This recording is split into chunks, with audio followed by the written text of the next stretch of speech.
మీకు తెలుసా, China artificial intelligence వాడి ఒక పిల్లాడిని సృష్టించింది. తన విచిత్రమైన పనులతో లోకానికి నిద్ర లేకుండా చేసే చైనా దేశం ఏఐ గర్ల్ ఫ్రెండ్, ఏఐ కుక్క తర్వాత ఇప్పుడు ఏఐ పిల్లాడిని సృష్టించింది. వైజ్ఞానికులు ఏఐ సహాయంతో టాంగ్ టాంగ్ అనే పిల్లాడిని సృష్టించారు. వైజ్ఞానికుల ప్రకారం ఈ పిల్ల 4 ఏళ్ల పిల్లలలాగా చుట్టూ వాతావరణం ఇంకా అనుభవాలతో నేర్చుకుని మెరుగవుతుంది.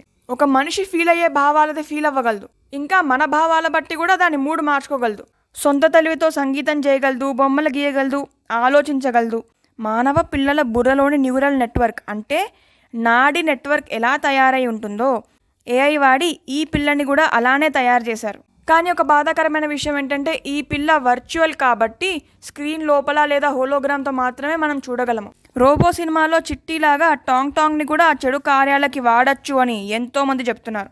మీ అభిప్రాయం ఏంటి? ఇలాంటి రోబోట్స్ వస్తే సమాజానికి మంచిదా చెడ్డదా? కామెంట్ సెక్షన్లో నాకు తప్పకుండా తెలియజేయండి.